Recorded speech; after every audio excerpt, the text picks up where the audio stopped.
Let's now look at what I will consider a very practical and relevant part of this presentation on study designs, which is how do you move from a research question to choosing a study design.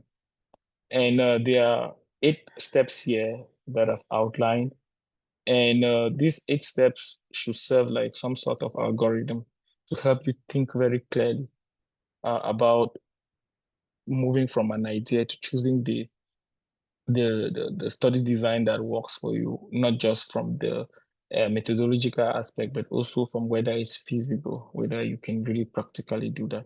And so these steps include starting with clarifying the research question, as we'll see, identifying the nature of the question, consider feasibility and ethical considerations, evaluating for temporality and causality, assessing bias and confounding risk, consider exposure outcome frequency, match to your resources and how much time you have available. And then based on that, selecting the appropriate design. My hope is that at the end of this presentation, you should be able to use the knowledge that you have so far on designing an effective research question and being able to turn each research question into something that is feasible as a design. So the first thing always in research, as we saw in the first module, is to clarify the research question. What do you really want to know? And you might want to describe something, you might want to establish an association between an exposure and an outcome. You might want to predict something, you might want to establish causal effects. And as we've seen before, one of the best ways to do this is by using the PICO framework to define an effective research question. So you define very clearly what your population is, what intervention or exposure you want to explore. Are you comparing that intervention or exposure with some other thing? And you assess what outcomes of interest you have. And the second step will be to identify the nature of the question. And as we saw earlier, different questions take different aspects of the PICO. So the different components of the PICO would work for different types of questions. For example, in a descriptive questions, you're only interested in describing an outcome in a certain population. And so the goal in that case will be to describe what's happening. And if you just want to purely describe what's happening, for example, the prevalence of a certain condition in a given population, then cross-sectional studies are really great. So typically surveys. And for example, you might want to also describe just the trends, the mean age, maybe just describe measures of central tendency for that population. That's a descriptive type of question. So the study design that works really well for that is a basic cross-sectional study. But if you want to you have a question which asks something like, what's the etiology?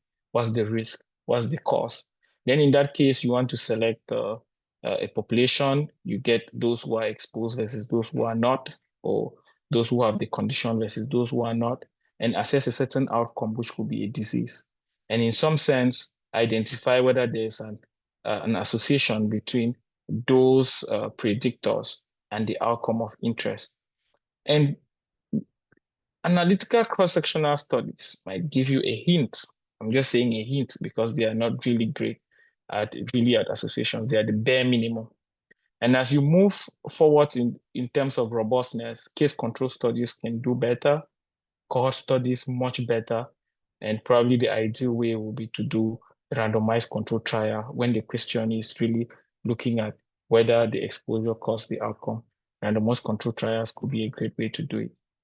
In a question where you are interested in the effectiveness or the efficacy of a certain intervention, and you take a population, you get the treatment, you select the control or placebo group, and you look at the outcome. And the goal could be that you want to test whether that treatment works. For example, it could be a vaccine, it could be a psychotherapy, it could be a drug. And the ideal way is to do a control trial. And we've seen the shortcomings of a control trial. So you want to overcome those shortcomings by going even further, randomizing the participants, blinding, and so on. And so if you have those kind of questions, you should be thinking about doing a trial and a control trial for that matter. And if you have a question that asks, what is the prognosis? What is the outcome going to be for a patient? So you take a population, you take the exposure of interest or the prognostic factor. Maybe the comparison is just the absence of that factor, and you follow over time to see how the outcome is like. Maybe outcomes are usually like it can be mortality, morbidity, survival, recovery, and so on. And cohort studies are really great for this. So you follow patients over time and see how they perform. Another set of studies that we've not discussed much so far, diagnostic studies, where you take a study population and you offer them a diagnostic test, and you want to compare with this, probably an older test that was there, and your diagnostic test might be relatively new. And then the outcome of interest is accuracy. So in that case, you are testing a diagnostic tool for its accuracy. And there are different diagnostic test accuracy studies that evaluate sensitivity, specificity, area under the curve, and so on. So depending on the type of question and the kind of research question aspects that that question encompasses, you can actually have a sense of the typical design. So in this step, from your research question, you kind of already have a clue. But that doesn't stop there, because there are other challenges that are also important, or other considerations. And one of those considerations is ethical considerations and also practical constraints. And for you to be able to sort this kind of issues, you have to ask yourself, can you assign the exposure or treatment? It's not always possible to assign the exposure or treatment. For example, if you want to know whether smoking causes lung cancer, you cannot, it's not ethical to assign people to smoking. You cannot ask people to smoke and then take another group that doesn't smoke. That is unethical. And so that's something you always have to ask yourself before you design a study. If not, the ethics committee is just going to really just dismiss your protocol. So if you ask yourself, can I assign the exposure or treatment? If you can, then you should consider an experimental study. If you cannot, then the study must be observational. And we've seen this in the previous lecture on observational studies, where they used the cohort design to establish the relationship between smoking and lung cancer, for example. You must also ask yourself, is the exposure or outcome ethical to manipulate or delay? Let me give an example. If you wanted to test, for example, the efficacy of pre-exposure prophylaxis, PrEP, um, you could take one group who have who are going, like maybe prostitutes who are going about their day, and then you put some on PrEP, and then you allow the other group to just go on. And that's very concerning. And actually, this was something that was done in Cameroon, which Gabriel presented in his presentation. That was a big problem. The scientific intention was good, but the fact that people who are in the group, that those who are not taking PrEP, were unnecessarily exposed to HIV by the nature of the design, it was very concerning. So you must always think about whether by manipulating the exposure or the outcome, you introduce some form of ethical bias. That is a huge concern. And also, one of the things that are really very kind of a big deal for us, particularly in our setting, is usually the problem of resources. And not just resources, but time. Do you have infinite time? For example, if you are a student, you often have less than a year to conduct your thesis. You cannot choose a design that doesn't take into consideration how much time you have. And uh, and these considerations affect a lot of things. For example, the sample size. If you need to recruit, for example, 10,000 people before, or 1,000 people before you see a treatment effect, do you have the time to do that? Do you have the resources to do that? Do you have the time to follow them for a long period of time? That's not always the case. And is this something that you can possibly do in multiple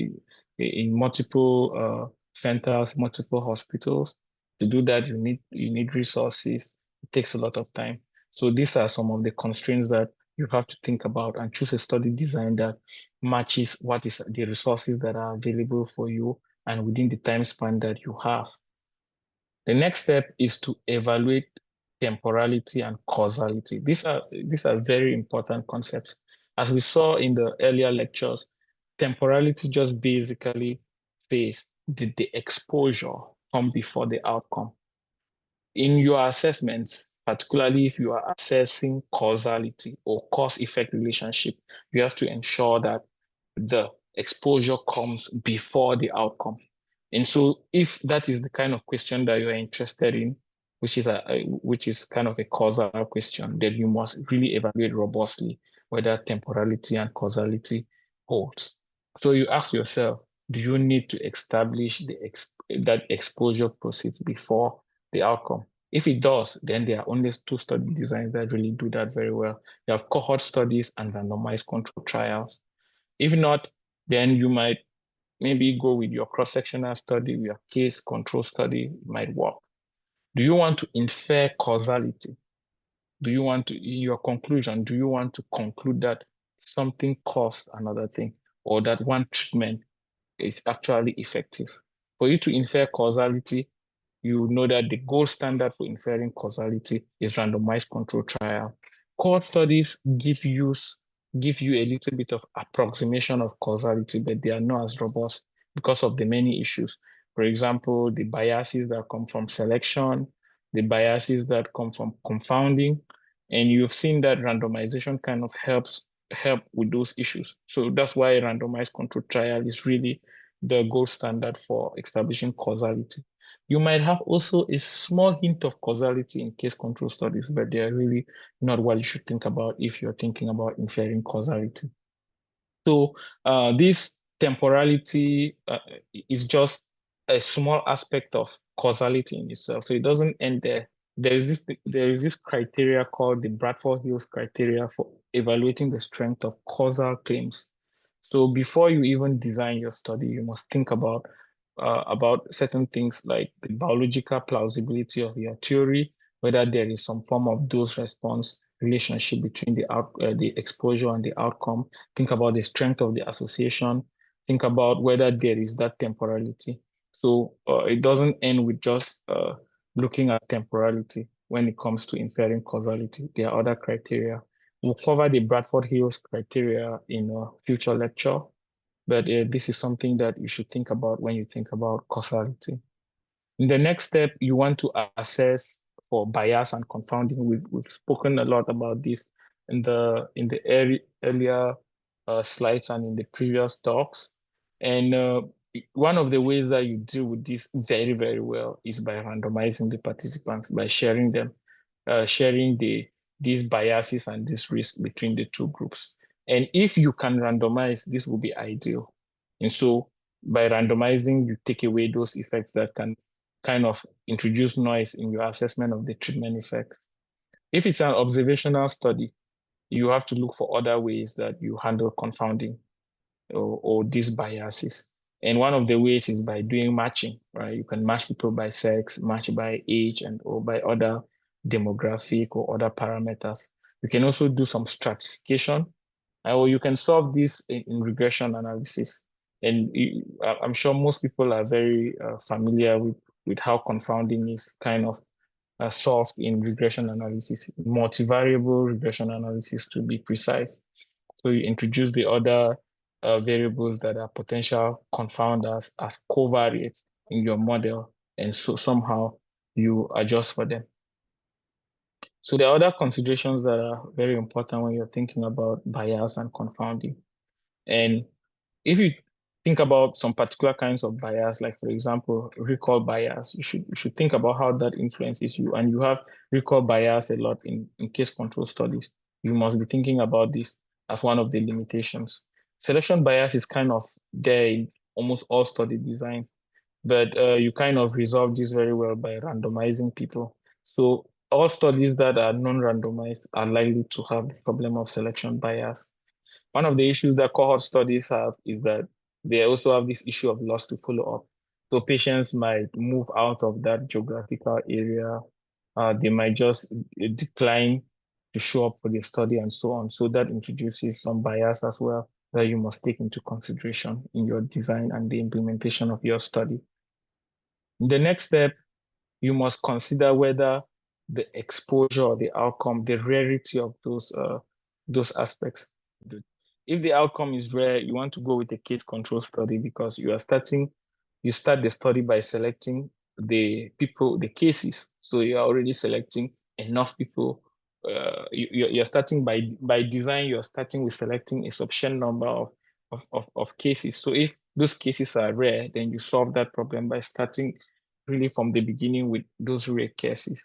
If you have a situation where you have a rare exposure, then the cord study is also the effective way to go about it. And this is because you are starting off with people who have the rare exposure anyways. So these are some of the scenarios where you could really have these studies, each of these studies being respectively better over the other designs. And also if you have a situation where the disease is quite common and the latency is short, a cross-sectional study kind of helps a lot in those kind of scenarios.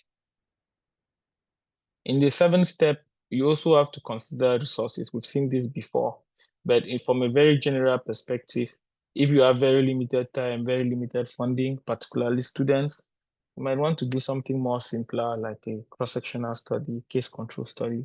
And I think this is the case for most of the students who are doing thesis in our environment. Also, are participants going to be available for a very long time? If participants are going to be around and be willing to participate for a long time, then cohort studies and randomized control trials kind of work very well. And in terms of availability of records, if you want to do if you want to do like a retrospective cohort study, that will work very well if the clinical records that you want to access were well written by the physicians or the nurses or the clinicians who are involved. And if that's the case, then that will work. But if you do not have good well records, that could not be a very good option for you. So in summary, if we look at this table here, one column we have the goal and the best design that could go for it. And so typically your research will fall under each of these goals. If you want to describe a rare condition that you've seen in the clinic, case report and case series work very well. And if you want to just describe, for example, the prevalence of something, stick with cross-sectional design. If you are exploring a risk factor, an association, a relationship between a certain exposure and an outcome, an analytic cross-sectional study can give you some sense. And more better than that is a case control study. And a cohort study is very much better for that. And if you want to determine the incidence, cohort studies are really great. Could be a prospective or retrospective cohort study. And retrospective, if you are sure that the quality of the data that has been collected by other people is really of good quality. If you want to test a causal effect, like for example, a treatment effect, a randomized control trial, preferably double-blinded or triple-blinded, will be ideal. And if you are assessing prognosis, then a prospective cohort study helps because you kind of follow the patient over time and you see how the prognostic factor evolves. And then if you are interested in assessing a diagnostic tool, then a diagnostic accuracy study will be the best for you. So these are some of the sources for preparing the presentation. And thank you for your keen attention.